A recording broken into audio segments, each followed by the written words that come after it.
rolling now, so go ahead and show me that right about here. Look, it's crooked. There. Look at that. There. It's still crooked. Okay, Whatever. we're good to go. We got it. Doesn't need to, as long as you can kind of read it. Actually, I don't know if you I'm can. gonna ask you quickly to count 5 for me. 1, 2, 3, 4, It's 5. beautiful. Okay. You're gonna be looking at this mug. Cool. Not the camera, Yeah. all right? Don't step on that. I remember. And I brought you a glass of ice water. Oh, you're very Oh, kind. look Oh, at 'cause how I nice. started There's coughing vodka. up- I know there's vodka in there. That's There's not water. not. There's some in here. That's We not can- we water. can make it that way. We got a whole bunch downstairs, right? Steve seems like a Spartan. Little early for me, but you know, Well, public schools for sure. we'll pretend it's a tailgate day. Well, no, thank you, because I started uncontrollably coughing during Yeah. the last one, and it doesn't I go actually well. should- Doesn't go well, yeah. I actually should have had it in here. Didn't even before, think about because it. That happens. This is still vexing me.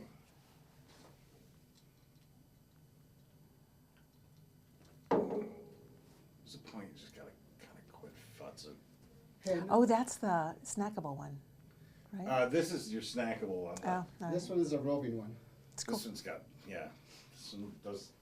All this the one bells does a and whistles, cool Steve. thing that, like, It's cool.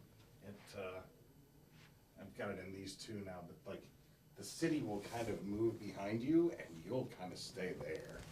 And I've got it moving slowly enough so that when somebody watches it, they'll go, is that camera Before I moving? forget, I know, Yeah.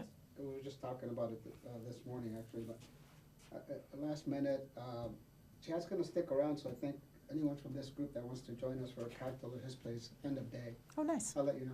Great. We I will be there are, tomorrow. Oh. I'm meeting Madeline there. And, yeah, we've been trying to connect for happy hour, so Thank you we're- for that, she's good people. tomorrow or Wednesday, I don't remember. It's a day. We're meeting a day. I think I have a meeting there tomorrow, too. That's hilarious. We're just taking over. It's a great spot. Looks He's got like an up and the door cops policy. go by. Also, we have an event there on the 18th that Chad's hosting for us Mm-hmm. to raise funds and collect food for the local food pantries. Oh, nice. I'll send you the info. That's great. That'd be great. You were rolling. All right. Remember, you're gonna look at me? Yeah. Try not to make you laugh. So, It's gonna be painless. We're I'm having a conversation. gonna laugh at some point, so It's all it's gonna right. be fine. Organic, we're good. Especially with the questions I throw at you.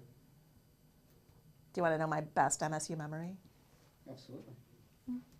So MSU actually affords a really interesting opportunity for students to become involved, and that can be anything, right? Extracurriculars, sports, literally anything. But student government was actually something that I did when I was at MSU. So I was part of the Associated Students of Michigan State University, or ASMSU, and I co-chaired the Women's Council, which coordinated events on campus and gave us a seat at a lot of tables that I never would have had the opportunity to do. So I got to chair the Women's Advisory Committee to the Dean of Student Affairs or Student Services or whatever the hell that was. And it just a fantastic opportunity to be in front of people and making change and saying out loud what's wrong with campus. It wasn't like this naive view that everything is perfect and that we were obligated to go along with that perfection, but to actually observe where change might need to happen and have administrators listen to us. It was a really interesting opportunity for me. I'm guessing that your current engagement and active role in women-owned businesses and the work that you do to support other women entrepreneurs and business owners, I'm guessing you can trace that back to Michigan State. I really can. I mean, I can trace it back to being a 9-year-old too, thinking that I could do anything, and in my generation that wasn't necessarily a given.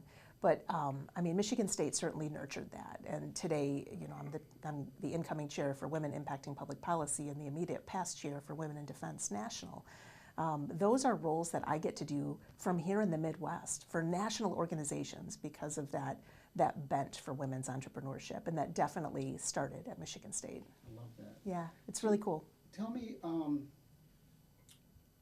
once you left campus, which is hard to do because it's the most beautiful campus Seriously. in the world. Although, those 8 a.m. classes in Wells Hall when I lived in Acres, I wasn't saying that then. What a beautiful campus, so spread out.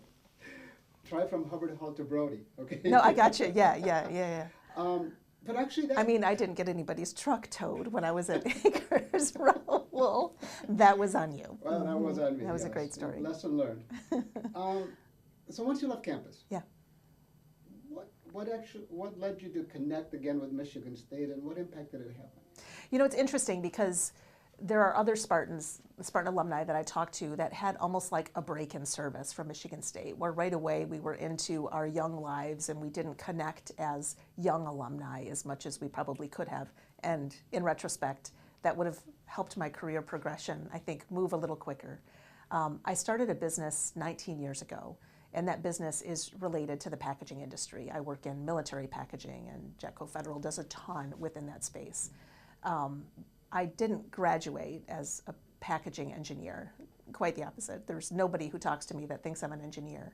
But I was within that College of Agriculture and Natural Resources, and I understood just how important that, just how big of a role Michigan State plays in the world of packaging. For me, it's military packaging. You know, a lot of those students are ROTC, so they care about us.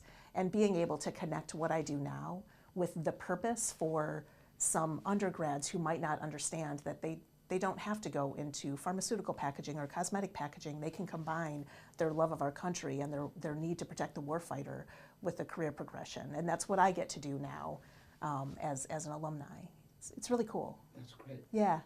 I'm going to use a phrase, and I want you to kind of tell me how you help in this fashion. Right? My role with Michigan State is to promote the mission of Michigan State in West Michigan and wherever I go, primarily here. What does that phrase mean to you? And you already are helping us achieve that, but what does promoting the Michigan State mean to you, and how do you feel you're helping accomplish that? I really think that my role is to make that connection between the packaging industry and DoD.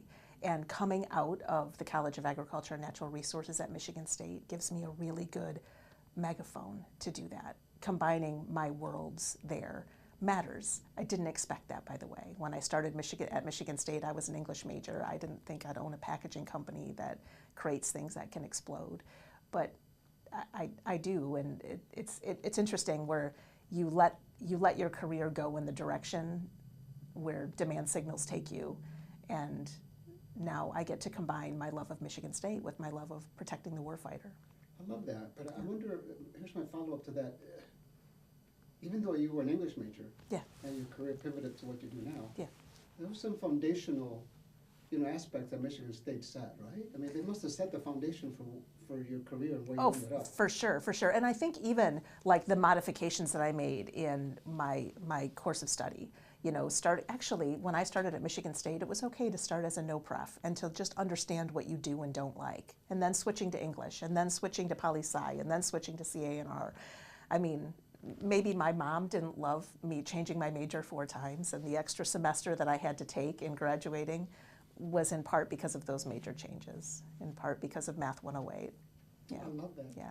Well, you're talking to a guy that went from chemical engineering to poli-sci, common econ, so. Which makes perfect sense. Right. Yeah, yeah. But I mean, a school like Michigan State that has so many different programs allows you to understand what you do and don't like. And at 18, when I started at Michigan State, I had no idea what my career would look like. I just was open to the opportunities that Michigan State afforded me, and everything from student government to the academic programs to the bars. I love it, yes. Yeah. At 18? Tell me. I had an ID, Steve. Those were different times. Tell me what Spartan Pride means to you. Oh my gosh,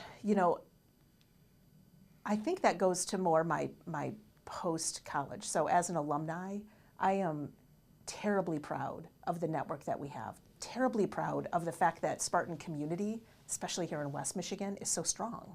I mean, at any given point, I can reach out to one of my alumni peers and say, hey, I need a connection point here. I have an opportunity and I feel like I need to vet it. There's a network there that helps me with that. But there's also a responsibility that I have for the younger generation of Spartans that are newer alumni or that are contemplating it. I have several young women who are students right now, and we have lunch dates and we have conversations about what programs they're interested in, what they hate and what they love, and watching them understand what the college experience can be and is and how to capitalize on it. That's my job now to give back to. You are literally helping future Spartans succeed.